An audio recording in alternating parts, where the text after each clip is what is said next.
The world of the paranormal is a realm of shadows, whispers, and unanswered questions, and on July 13, 2025, that world dimmed with the sudden loss of Dan Rivera, a man whose passion for the unknown touched hearts across the globe.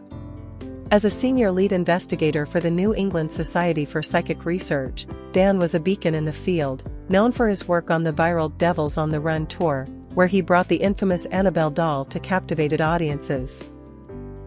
His unexpected death in a Gettysburg hotel room, just hours after a sold-out event, left fans, friends, and fellow investigators grappling with grief and mystery. Dan's life was a tapestry of courage, service, and an unyielding curiosity about what lies beyond, woven from his roots in Bridgeport, Connecticut, to stages across America. Today, we're taking a deep dive into the life of this extraordinary man. His cause of death, his age, his family, his net worth, his lifestyle, and the biography of a soul who lived to explore the unseen. This is Dan Rivera's story, and I'm honored to share it with you, so let's step into the shadows together and celebrate a life that burned bright. The news of Dan's passing hit like a cold wine through the paranormal community. On the evening of July 13, 2025, emergency responders were called to a hotel in Gettysburg, Pennsylvania, where Dan was staying during a stop on the Devils on the Run tour. The Evening Sun reported that firefighters and paramedics arrived just after 8 p.m., responding to a call about CPR being performed on a 54-year-old man. Adams County Coroner Francis Dutro confirmed to USA Today that Dan was found alone in his room, and his death was not deemed suspicious. As of July 16, 2025, the official cause of death remains pending, with autopsy results expected in 60 to 90 days, leaving a void filled with questions. On X, fans like it publicly buzzed and at the bad psych speculated about the Annabelle doll's reputed curse, with some pointing to its history of misfortune, while others, like at JamesWick_12, noted that sudden cardiac events are common for men in their 50s, though no medical history has been disclosed.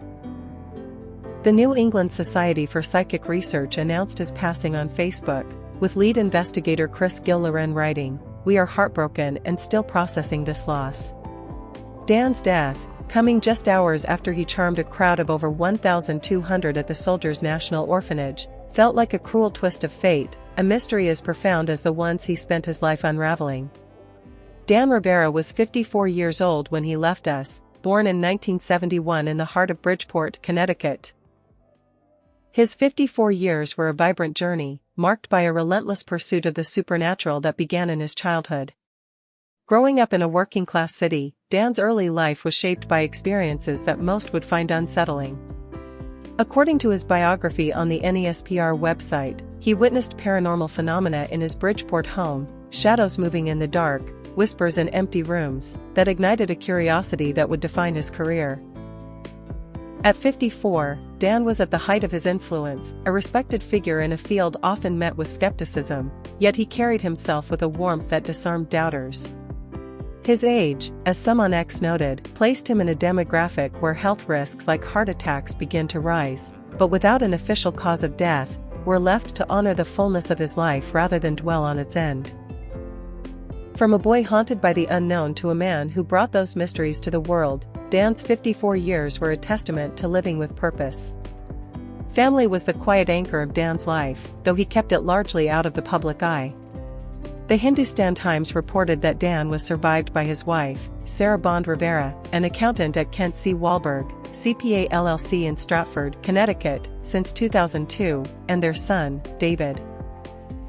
The Nespers Facebook tribute described him as a loving husband, father, friend, and paranormal enthusiast, painting a picture of a man whose personal connections were as deep as his professional passion.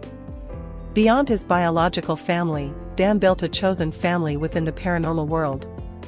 Mentored by Lorraine Warren, the legendary investigator whose work inspired the Conjuring franchise, Dan found a second home with NESPR. His bond with fellow investigators like Ryan Buell and Chris Lorraine was profound. Buell's TikTok tribute spoke of their recent travels, calling Dan a brother who brought the Warrens' legacy to new audiences. Lorraine's words, shared on Instagram, echoed this, noting Dan's kindness touched everyone. On X, fans like at Rap House at 2 mourned his loss, reflecting a community that felt like family to Dan. His ability to make tour attendees and online followers feel seen was a gift, creating a legacy of connection that endures. Money was never Dan's North Star, but understanding his net worth helps us grasp the scope of his career. As a senior lead investigator for NESPR, Dan likely earned $50,000 to $100,000 annually, based on industry standards for experienced paranormal investigators. His role as a consulting producer on Netflix's 28 Days Haunted added to his income, with such projects typically paying $10,000 to $50,000. The Devils on the Run tour was a financial success, with the Gettysburg event selling over 1,260 tickets across 3 days, likely at $20 to $50 each, generating significant revenue. His viral TikTok videos with Ryan Buell, some amassing millions of views, opened doors to sponsorships and appearance fees, while his work on the Travel Channel's Most Haunted Places earned an estimated $5,000 to $15,000 per episode. A conservative estimate places Dan's net worth at $500,000 to $1 million at the time of his death, a modest sum for a man whose true wealth lay in his impact. He wasn't chasing riches. He was sharing stories, educating audiences, and preserving a legacy, as The Independent noted when highlighting his role in debunking rumors about Annabelle's disappearance in Louisiana. Dan's lifestyle was a dance between discipline and wonder. A U.S. Army veteran, he carried a soldier's grit into his work, shaped by his roots in Bridgeport, a city of resilience and community. His expertise in Santeria, a syncretic religion blending Yoruba traditions with Catholicism, gave him a unique perspective, as noted in his NESPR bio. This knowledge informed his investigations, allowing him to approach hauntings with cultural sensitivity. Dan lived for the road, traveling from historic sites like Gettysburg Soldiers National Orphanage to studios for TV appearances. The Evening Sun captured his charisma, describing how he joked with tour attendees, ensuring their experience was both thrilling and safe. He built Annabelle's protective case himself, staining it with holy water and embedding 3 crosses for the Holy Trinity, a testament to his blend of faith and pragmatism. Dan's life wasn't one of luxury. He stayed in modest hotels, poured his energy into his work, and connected with fans on TikTok as at Dan_Rivera_Nesper. His days were filled with late-night investigations, early morning flights, and moments of teaching, like when he shared Lorraine Warren's ritual of envisioning a white light for protection. His lifestyle was one of purpose, not extravagance, driven by a mission to educate rather than sensationalize. Dan Rivera's biography is a story of a man who turned childhood fears into a lifelong calling. Born in 1971 in Bridgeport, Connecticut, Dan grew up in a city of hardworking families, where strange occurrences in his home, unexplained shadows, eerie sounds, planted the seeds of his fascination. After high school, he enlisted in the U.S. Army, serving with honor and gaining a discipline that would carry him through decades of paranormal work. By his 30s, Dan had joined NESPR, training under Lorraine Warren, whose mentorship shaped his approach. For over a decade, he investigated hauntings, from private homes to historic sites, earning a reputation for integrity. His work on 28 Days Haunted and Most Haunted Places brought him to national audiences, but the Devils on the Run tour was his magnum opus.